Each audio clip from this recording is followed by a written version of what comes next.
Hello everybody, welcome back. If you have not been here before, my name is Debbie and I read a lot of books, and I have just finished Rose. I finished it last night. Rose Beaufont. I injured my leg at the beginning of this week at my staff party for work. I went to step off a stage and just completely lost balance when all the weight went through my left knee, and today is actually my first day wearing trousers. I've been living in dresses this week, but I've actually managed to get some trousers on, which I'm very excited about. But yeah, so Rose Beaufont. These last three. Book 10 is Witch Slapped. Book 11 is Witch Please. And then book 12 is New Witch Order. So you'll know from the last time I talked about these books that in books 7, 8 and 9 it was about taking out one particular coven, and now it has been going on to trying to take out the mother of all witches, Mater Infernal. Great name. So Noffke, you're a genius for the names you come up with.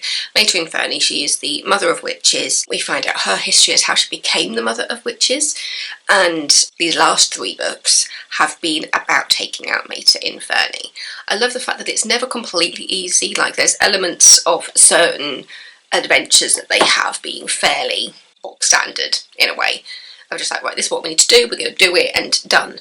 I like when things don't go completely 100% their way. It just makes it a bit more realistic for a fantasy series. Like, not everything is given on a platter. Like, they have to work hard, and basically throughout this whole series we were seeing Rose come into her own, because this was somebody who was kidnapped by her own mother away from the world of magic and magicians, and when it came to her being chosen as a mortal 7, as somebody who is half mortal and half magician, and also meeting London, I must admit that I've been reading a lot of murder mysteries lately, and so there were certain points and it was just like, I don't know if I trust London, and it was just like, Debs, you're reading too many murder mysteries. There is nothing wrong with London. I just liked that they weren't, obviously because they were made for each other in this world, as half mortal and half magician, they can only be with each other in order to fulfill certain prophecies. And I like the fact that it wasn't just a 100% like perfect match, if that makes sense. There were things that they argued about in the beginning, with Rose there saying, oh, maybe the witches can be saved, and London going, no, they're dark, they need taking out. Like, there was a bit of conflict there, but it wasn't like an overt conflict, something that couldn't be worked through. So I liked how their relationship was built up, as you can see how they were made for each other and the things that they can compromise on. That was really nice to see, something that's not like, it's not like shoved down your throat that they are perfect for each other. Well, no. I say that having talked about the prophecy that is over these two young people. But yeah, so for the past 3 books we have been looking at them gaining the strength and knowledge to fight the mother of all witches, and getting that backstory as to how she became the mother of witches.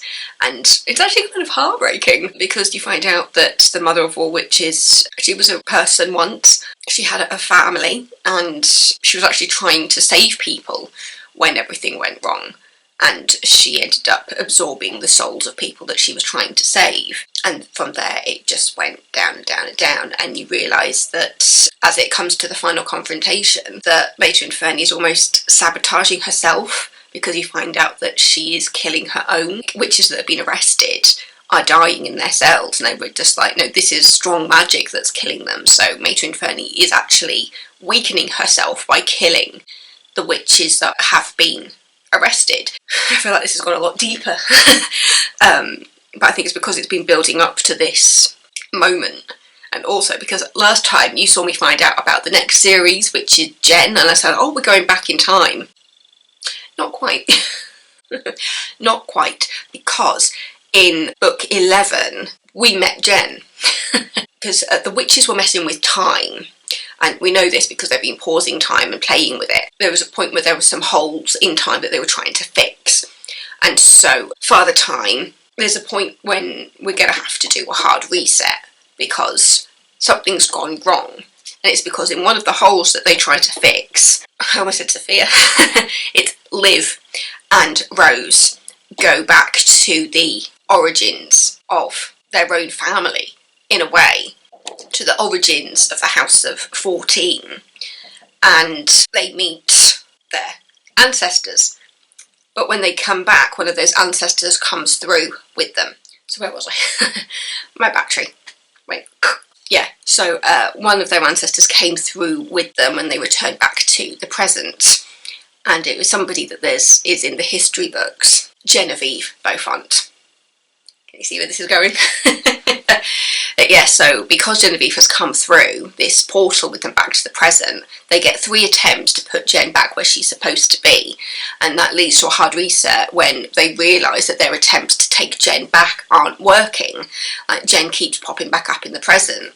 And so Subner, creator of weapons, he creates these coins. They've been used throughout all of the books, to be honest, where they need to go back to a significant point in history, and they don't want, but obviously there's rules around time travel, but yeah, it's a coin where you say where you want to go and you flip the coin and it takes you back. So they've been doing that with Jen in book 11, and she still kept popping back up. So on the 3rd attempt, they just like, okay, hard reset time. But the thing is though, with her hard reset, it kind of regenerates Papa Criolla, Father Time, and Subner, and I believe Subfar as well. It doesn't affect Mama Jamba, Mother Nature, but yeah, so it kind of regenerates them. If you think like Doctor Who, might be regenerated into something new. So before, they were hippies, and do I want to risk, because I mean, I've come to the end of it now, so it'll be talked about more in the next one. Shall I just say it? Oh, I'll say it. Because of the things that Rose and London have done in terms of what they're prophesied to do as well, when Father Time and Subfar come back, and, well, Subner and Subfar, when Father Time comes back, he is half magician, half fairy. And so when we meet Subner and Subfar, when they come back, Subner is a fairy, and Subfar is the magician. Because they're twins. So it's like half and half situation going on. So much has happened. And also, because there was a point when we were trying to find Jen, because after the hard reset, and they realised that Jen still hasn't gone home, they're just like, oh, we need to find her then. Who's the best person to find her? We bring back Sherlock! Yay! So we see Sherlock, and we see the King of the Fate together again. Together again. Together forever. Yeah, so they are reunited together. It seems that Rudolph has actually known the whole time where he's gone. There's a bit of hoovering happening behind me. But yeah, I absolutely loved it. Obviously, we've now met Jen, so we kind of know what's happening in regards to the next series, because it seems that even though Jen is talked about in the history books, it's not actually Jen. It's not actually Jen that they talk about in the history books. We find something out. I just say that we've talked about Subner and Subfar being twins. Turns out Jen was a twin, and her twin sister replaced her in history, because it seems that actually the present day is Jen's timeline now. I cannot wait to read Jen's story, because I thought, when I first saw it, I was like, oh, we're going back in time, you see something about her burying an egg, and it's just like, you get a little bit of information at the end of these books about Jen burying a dragon egg. Because it seems that Jen's story may have to do with dragon riders, so... I mean, I loved Sophia. Sophia was the first one that I read, so yeah, I'm very excited about where this is all going to go. Just had a wave of pain. I need some painkillers and a cup of tea. But yeah, so lots has happened. We've met Jen. She has defeated Mater Inferni. We've got a bit of a thing with Sophia, where it seems that Sophia is not able to run the Rogue Riders and the Dragon Riders at the same time, so somebody else has been put in place to run the Rogue Riders. So I wonder if we're going to get a bit more information about that going into Jen's story involving the Dragon Egg and possibly becoming a dragon rider. There's so many theories going through my head as to what the Jen storyline is going to be, but it's going to be very much a fish out of water situation because she was born in what, the 1600s, and now she's been popped into modern day because her story is that she was always supposed to follow them through. She was always supposed to follow them through that little pocket of time. And so, yeah, seeing her adapt to modern day is going to be fun. Yeah, so I finished Rose, and now we've got Jen. I am actually reading The Humans by Matt Haig, and I've got about 100 pages left of it, and I am very much enjoying that book. I cannot wait to talk about that book. I really can't. I don't think... When was the last time I gave you an update on what I'm reading? So yeah, I'm reading The Humans. I've just started White Rabbit, Red Wolf by Tom Pollock. And I've also got Animal by Lisa Taddeo. And on audiobook, I've got Beatrix Potter, The Complete Tales. I'm so looking forward to listening to this. It's also the fact because there's so many people reading on it. There's Olivia Colman, David Tennant, Lily James, Tom Hardy, David Harewood, James Acaster, Saran Jones. There's just so many names, and I'm looking forward to listen to this. It says duration is 5 hours and 12 minutes. It's age 3+, obviously, but these are stories that I grew up reading, so I'm really looking forward just to listening to those. It's going to be so much fun. And then on my reserved, on the ebooks, I've got Bridget Jones's Diary by Helen Fielding. Yes, I finally downloaded it. I've got The Comfort Book by Matt Haig. That is a non-fiction book that I'm really looking forward to reading. And I've also got The Daughter by T.M. Logan. I love my T.M. Logan, me. And then on audiobook reserves, I've got Into the Storm by Cecilia Ahern. More Confessions of a 40-something F-Up by Alexandra Potter, and The Killing Scent by Sam Blake. A real range of books I've got going on there, and I'm very excited about them. So, yeah, I've completed Rose, and I am so looking forward to Jen. And I love reading like the little notes from the authors at the end. Sarah Noffke is a machine. She just does not stop writing. And I think she's just one of those people where it's just writing isn't a hindrance for her. She loves writing and she writes all the time. I mean, she talks about it in the notes all the time, that she writes every single word. You know, AI and ghostwriters are not involved at all in her writing. She just loves to write. And when she's not living her life with her husband and her little one, she's writing. Writing is her hobby.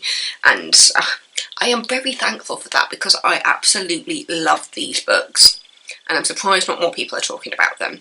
But yeah, so thank you for if you've been reading along with me, or if you just like to hear me talking about them. I've enjoyed every single second of reading these books, and I will continue to enjoy reading them as we get through to Jen. And I'm wondering if there's going to be any more after Jen. Are there going to be more Beaufonts? Or is there going to be something else? As I mean, like, we have just found out at the very end of this series that Rose is pregnant with a boy. But Sarah Noffke's way through this has been looking at the female line, like these strong women who are working in and for the House of 14. So, are we going to get the point of view of Boy Beaufont? Or are we at some point going to look at one of Rose's daughters? Because it is implied that she's going to have many more children. Many. Many more children. Because she and London are basically starting a new magical race of being half mortal, half magician. And it's going to lead on to races being able to be with each other, which is a really exciting moment in this world where there is a bit of segregation going on. And throughout all these books, it's been about trying to live with other people and, you know, going against the idea of segregation. So the fact that their union is actually bringing more and more people together is quite cool. Yeah, that has been the undoubtable Rose Beaufont, the complete series box set, which I got on Amazon. And no, not everybody's a fan of Amazon, so I'm sure there's plenty of other places you can find these books. So, there's those last three one more time. Book 10 was Witch Slapped. 11 was Witch Please. And book 12 was New Witch Order. So thank you so much, whether you've been reading along with me or just like listening to me talk about these books. Just thank you. Don't forget to subscribe if you're not already, because I know that about more than half of my watchers aren't subscribed to me, so it doesn't take much. It doesn't take much effort for you just to click that little button and get maybe the bell, and you'll know exactly when I upload. But yeah, so thank you, and I will see you next time with another video. Stay safe.